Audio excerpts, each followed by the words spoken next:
What is going on, guys? Welcome back to my channel. Liza over here at Pondering Creations Farm. Long time no see. We actually took a little bit of a break from YouTube. I've been doing a couple shorts, but I figured I was going to be bringing you guys a video today because we are headed in the pantry, and I know that people are loving that pantry tour video where I showed you guys my canning pantry and what we preserved this year. If you haven't seen that video, I'm going to link it at the end, but this time we're going to head into our house and go into the pantry that is a room in our house and talk about food preservation and a little bit of sustainability and what we do and what we've been working on, and hopefully inspire you to get on board with being more sustainable and making sure you're preserving your food right, and just less trips to the grocery store, guys. Doesn't that sound ideal? Let's head in the house. I know not everybody is homesteading and obsessed with sustainability, but I do think that there is something that everyone can do, and I do encourage everyone to just put a couple seeds in the ground next spring. You don't need to grow a whole garden and have 100% of your food be from what you've raised. That is very hard to attain, and this is going to be our 4th year, and we're probably not even halfway there. So there is definitely something to be said about trying, though, and just learning different ways and techniques to preserve food that everyone should be looking into. And even if it just means buying in bulk and cutting something out, like paper towels or, cloth, you start using cloth napkins, that's something. And that's something that you're learning how to adjust to. And it's great. We moved into this old farmhouse. I learned quickly what pantry moths were. And that is why I started investing a lot of my money in mason jars, because it was the only way that I was assured that our food was staying nice and healthy and not getting infested with bugs. Okay, enough about bugs. Let's talk about trends. Here I see a big trend of people just wanting their food to look, running out and buying jars just for the aesthetic of what their pantry is going to look like. And while I do love an organized pantry, people need to realize that if their jars aren't meant for food, they're actually going to make your food go stale way more quickly. And another thing I've learned is that plastic really doesn't stand the test of time, whether it's kids dropping it or just the way it has to be restocked. A lot of times those plastic containers, will get like hairline fractures, and then they're not actually keeping the air out and your food preserved anyway. So just don't be one of those people that runs out and gets a bunch of plastic containers just to make your pantry look nice. While it might look organized for a couple months, a lot of times that stuff takes more upkeep than normal. Here's what I just went through when I restocked my pantry. Yeah, you can see it gets pretty messy before it gets better, but I needed to restock a lot of stuff, so I'm going to get back to that. And guys, that's hours out of your day, and time is money, so you don't want to be having to restock all the time. I usually do it before I go for another grocery run, which I only go on grocery runs maybe like 6 times a year. So it is a little bit busy in here, but this is a working pantry where I use this counter for a lot of different things. As you can see, I just did some blueberry cranberry juice, and that's got to get washed and go down to my pantry. But for the most part, up top here, we have teas.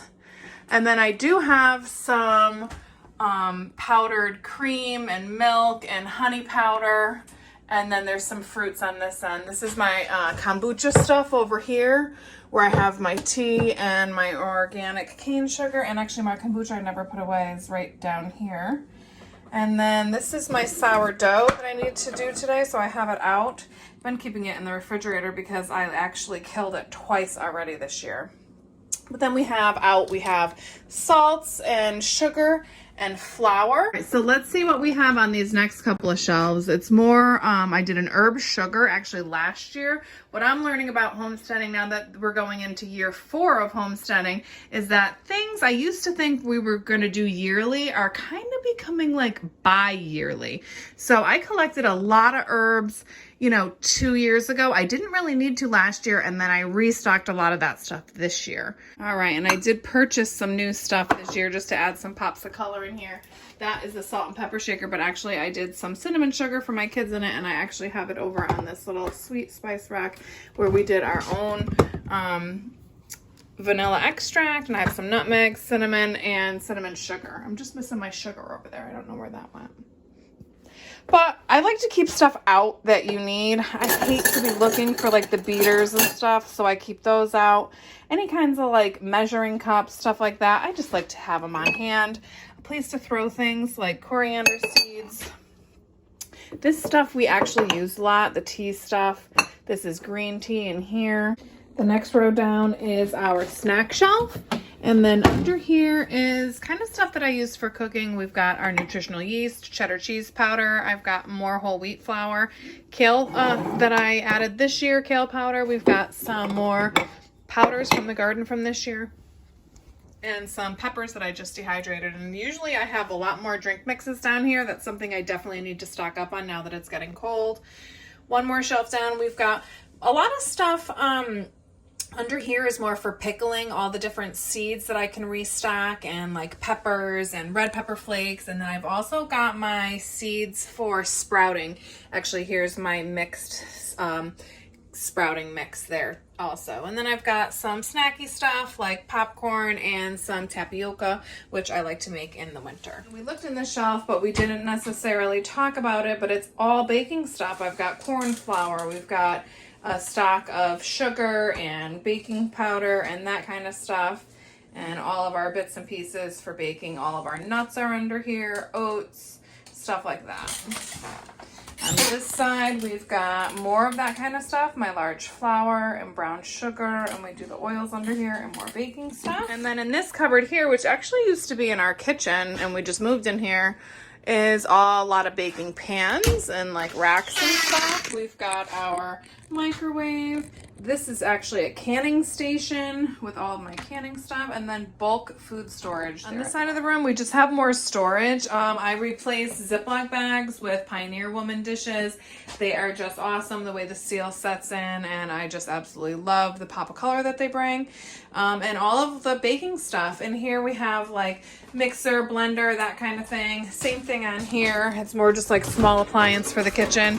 Then in here we have bread and kind of more like pantry root cellar stuff. I do my onions and potatoes in there, and just different appliances. Actually, the best part about my pantry is that I can see the farm from here and all of the animals out back. But I also have a little bit of storage on this side over here too. And it's nice to have a little drink station, and we have the soda stream over here. I keep my eggs separate from the counters. And I always have some scallions going, guys. I don't know, that's just me, but I can't use scallions and then throw the roots away. We're aquatic farmers, so they always have a place. I hope this video inspired you today to get a little bit more organized in your pantry and really look at the way that you're preserving food and even buying food.